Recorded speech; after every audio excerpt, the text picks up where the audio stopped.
And welcome back. So it's World Down Syndrome Day, and live with us are Glen Niles, president of the Down Syndrome Family Network, and model Monika Myers to tell us more about it and the work they do. Welcome. Thank Hi. you. Hello, Monika. Hi. It's good to have you here this morning. Thank you for having me. Yeah. So, Monika, you're a model. How long have you been involved in modeling? Since 1 year ago, I just loved wearing beautiful dresses and have amazing hair and have makeup on and be confident. Yeah. And Monika, I think that you are amazing, and I think that you are also inspiring a lot of people. So thank you very much for the good work that you're doing. Thank you. Yeah. All right, so let's bring in Mr. Niles. Mr. Niles, let's deal with the issue of Down syndrome in Trinidad and Tobago. Do we have the numbers of how many persons have this in Trinidad and Tobago? Is it a lot of persons? Yeah, well, it is a lot, and unfortunately, we don't have the numbers. Yeah. So it's very difficult for us as an organization to advocate for an unseen, unknown population. You know, if we use international statistics, they say 1 in every 6 to 7 births, you know, somebody is born with Down syndrome. And by using our birth statistics, that will be a lot. But we don't see them, we don't hear about them, and the information is not captured when it happens. The last statistical survey, they asked whether there's a person with a disability in the home, but they did not say what type of disability. Yeah. So they still didn't capture that information. So those are some of the things that we are advocating for and lobbying for, so that the next time they'll actually capture what type of disability. So we'll have a better idea of the population of persons with the different types of disabilities in Trinidad and Tobago. Is there an increase in cases? Well, we are unable to say, Yeah. because since we don't have, because people will be contacting us all the time. I mean, we are 11 years old, and people will be contacting us all the time who've never heard about us, you know, who have children that are over 10 years old, and yet they've never heard about us during the period. So every year our membership keeps growing, because I tell people that you are a member of the Down Syndrome Family Network, whether you know it or not, once you have a child with Down syndrome. So when they get in touch with us and they start attending the meetings, the workshops, the conferences, and seeing how they could try to, working with the organization, have a better future for their child with Down syndrome and other disabilities, because we also have other people with, because we are disability advocates. So we also have people with children with other disabilities, or family members, or people with disabilities themselves who work with our organization. Yeah. And Monika, I know that you're here for tomorrow's conference. Are you excited about it? I am very excited. Yeah. All right. Well, are you going to be modeling for us tomorrow? I am. Uh-huh. Tomorrow on Wednesday. On Wednesday? Yeah, on Wednesday. Wednesday we'll have a fashion show on Wednesday, because we can't have an international model down here and not show people what she can actually do. So we're actually having a fashion show on Wednesday. Tomorrow she's the feature speaker at our conference for United Nations World Down Syndrome Day at the Hyatt. Unfortunately, I hope, Trinidad and Tobago, I hope you all are still getting to register. Registration is closing at noon today. Online, check us out on all social media platforms, the Down Syndrome Family Network. Don't miss this opportunity, especially to hear Monika give her presentation on her life as a model and an advocate. Right? Yeah. But she will be modeling at the fashion show on Wednesday evening at the Hyatt. Unfortunately, that is sold out. Do you think that there is still a misunderstanding in Trinidad and Tobago concerning Down syndrome? People are not educated enough, and because of that, we don't, as a society, really know how to deal with the problem. Oh, that is so true. I mean, I sometimes I wonder about what type of education, because as a society, we are way more educated than we were several years ago, right? But it's almost like if we are also we are more ignorant Yeah. of certain aspects. Like when you think about persons with intellectual disabilities, even with physical disabilities, our approach is still the charitable approach, whereas the entire world is going towards the more social approach, acceptance. And more empowerment of people. Exactly, and that's where once you accept them, you include them. We are still very charitable. So when they see a child with special needs, oh, send them to Lady Ho Choi, send them to all these special schools, and they go there from birth until whenever they decide to stop, that they don't want to go anymore. And we very effectively segregate them from society. So society doesn't know them, doesn't understand them, and then they don't get to interact or understand society.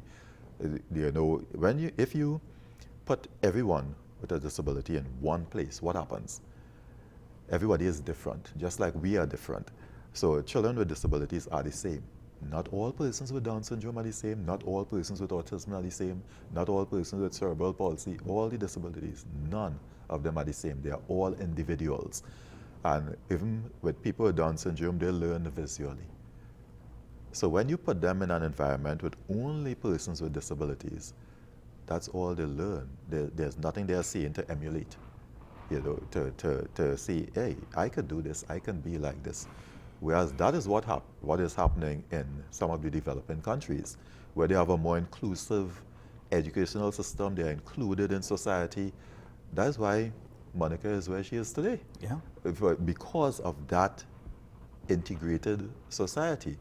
And we are so far from that. And that's why I said it's almost like if the more educated we become, is the more excuses we come up with why we can't change things instead of coming up with solutions.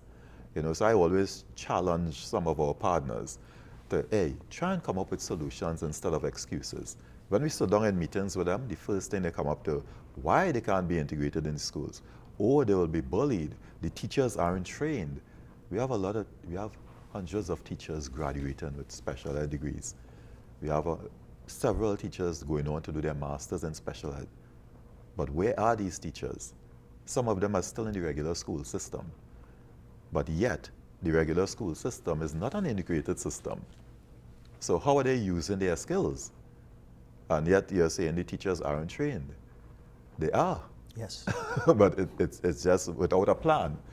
Having a plan to actually change the system. And that is where we want everyone in Trinidad and Tobago to start to ask, where is that plan? Why aren't we changing? Why aren't we progressing when it comes to our approach towards persons with disabilities? Mm-hmm.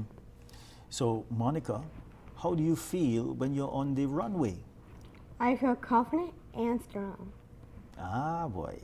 Okay, so I understand that you have a bracelet business. I do. Yeah.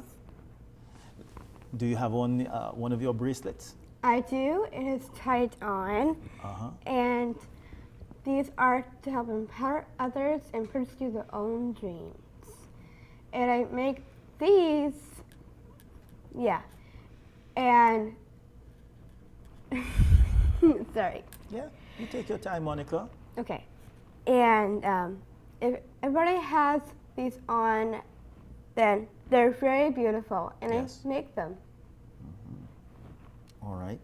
So I guess the concern, Mr. Niles, is that there isn't enough, let's say, structure in place to deal with this situation of Down syndrome in Trinidad and Tobago. The structure, the educational facilities in place, and other assistance in place for persons with Down syndrome.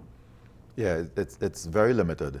But through the work that the network has been doing, we currently have young self-advocates in primary school doing very well alongside their peers, not with a revised curriculum, which is what actually happens in the other developing countries. They have a revised curriculum so that they move forward with their peers as opposed to being left behind, you know, if they can't keep up with the work.